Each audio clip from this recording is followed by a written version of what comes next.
አይምሮን እንደገና ሪፕሮግራም ስለማድረግ የዓለም ትልቁና ኃይለኛው ኮምፒውተር የትኛው እንደሆነ ታውቃለህ? ሱፐር ኮምፒውተሮች አይደሉም፣ ያንተ አይምሮ ነው። ነገር ግን ልክ እንደማንኛውም ኮምፒውተር ያንተም አይምሮ ፕሮግራም ተደርጓል።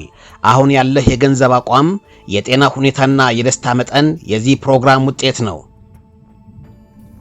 ጥያቄው ግን ይሄንን ፕሮግራም የጻፈው ማን ነው? እናስ እንዴት ነው አይምሮአችንን እንደገና ማስተካከል ወይም ሪፕሮግራም የምናደርገው?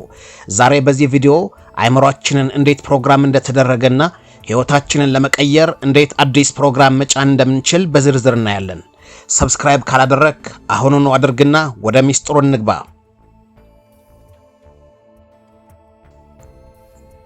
አይምሮአችን መጀመሪያ ፕሮግራም የተደረገው በልጅነታችን ነው። በተለይ ከተወለድንበት ጊዜ ጀምሮ እስከ 7 ዓመታችን ባለው ጊዜ ውስጥ በዚህ ዕድሜ አይምሮአችን ቴታ የሚባል የአንጎል ሞገድ ወይም ብሬቭ ዌቭ ውስጥ ነው የሚገኘው። ይህ ማለት ልክ እንደ ሂፕኖሲስ ያየውንና የሰማውን ሁሉ ያለምንም ማጣሪያ በቀጥታ ወደ ድብቅ አይምሮአችን ወይም ሰብኮንሺየስ ማይንዳችን ውስጥ ያስገባል ማለት ነው።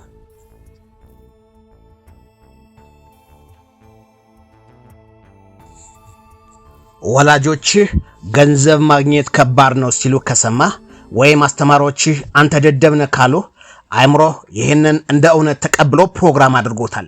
ዛሬ ትልቅ ሰው ሆነ የምትታገለው ለዚህ ነው። የድሮ ፕሮግራምህ ወደ ኋላ እየጎተተ ነው። ምን አጥፍቼ ነው? ምን ሁኜ ነው እያልክ ራስህን አትውቀስ። ምንም አላጠፋህም፣ ምንም አልሆንክም። ይልቁኑ የህይወትህን ንድፍ የነደፉት 3 አካላት ናቸው፤ ቤተሰብ፣ አካባቢና ትምህርት ቤት። አንተ ምንም ተሳትፎ ባላደረክበት፣ ባልፈረምክበትና ባላመንክበት ላይ ያንተን የህይወት መንገድ ቀርጸው የሰጡህ እነዚህ ናቸው። ጃፓን ላይ ወይም አሜሪካን ላይ ኖረህ ቢሆን ኖሮ እንደዚህ አይነት ፕሮግራሚንግና አይኗኗር አይኖርህም ነበር። ለማንኛውም ይህንን ፕሮግራም በጣም ጎጂ ነው፣ መርዛማ ነው። ነቅለህ መጣልና በምትኩ ሌላ አዲስ ፕሮግራም መጫን አለብን። ኮምፒውተራችን አልሰራ ካለ ወይም ሞባይላችን፣ ችግሩ ከኮምፒውተራችን ሳይሆን ውስጡ ላይ ያለው ፕሮግራም ነው። ይህ ውስጥ ላይ ያለው ፕሮግራም ስናስተካክል ኮምፒውተሩ ይስተካከላል፣ ሞባይሉ ይስተካከላል። ይህንን ፕሮግራም በየቀኑ እያደስን ያለው በቃላቶቻችን ነው። እያንዳንዱ የምናገረው ቃል የራሱ የሆነ የኃይል ሞገድ ወይም ኤነርጂ ቫይብሬሽን አለው። ቫይብሬሽን የሚለካው ደግሞ በፍሪኩዌንሲ ነው። ሳይንስ እንደሚነግረን አዎንታዊ ቃላት ወይም ፖዚቲቭ ኤነርጂ በአካላችንና በአይምሮአችን ላይ ሰላምና እድገትን ይፈጥራል። በአንጻሩ አሉታዊ ቃላት ወይም ኔጌቲቭ ኤነርጂ የጭንቀት ሆርሞኖችን በመልቀቅ አቅማችንን ያዳክማሉ። ቃላት ዝም ብለው ንግግሮች አይደሉም፣ ለአይምሮህ የምትሰጠው ትዕዛዞች ናቸው። እሺ፣ ዛሬ የምንቀይራቸውን ቃላቶችን ነይ። አንደኛ፣ እኔ በየቀኑ እያደግኩ ነኝ። ሁለተኛ፣ እኔ ራሴን አከብራለሁ፣ በራሴ እተማመናለሁ። ሶስተኛ፣ እድሎች በየቀኑ ወደኔ ይመጣሉ። አራተኛ፣ አይምሮዬ የተረጋጋ ግልጽና ፈጣን ነው። አምስተኛ፣ የጀመርኩትን ሁሌም እጨርሳለሁ። ስድስተኛ፣ ችግሮችን ወደ እድሎች እለውጣለሁ። ሰባተኛ፣ ጤና፣ ደስታና ሰላም በህይወቴ ይበዛሉ። ስምንተኛ፣ ዛሬ ከትናንቱ የተሻልኩ ነኝ። ዘጠነኛ፣ ግቦቼን ለማሳካት ችሎታው በውስጥ ያለ። አስረኛ፣ ስኬቴን በትዕግስት በጥረትና በእምነት ገነባለሁ በሚል እየተካን ለሳብኮንሺየስ ማይንዳችን መንገር አለብን። እድለ ቢስ ነኝ የሚለውን እድለኛ ነኝ፣ ስኬት ለኔ አይሆንም የሚለውን ለስኬት ነው የተፈጠርኩት ወይም ስኬታማ ነኝ፣ ልሞክር የሚለውን አስተሳሰብ አሳካዋለሁ በሚል መተካት አለብን። መጀመር ፈልጋለሁ የሚለውን ለመጀመር ወስኛለሁ። ህይወቴ በመከራ የተሞላ ነው የሚለውን ፕሮግራም ህይወቴ በደስታ የተሞላ ነው በሚል እየተካን ለሳብኮንሺየስ ማይንዳችን መንገር አለብን።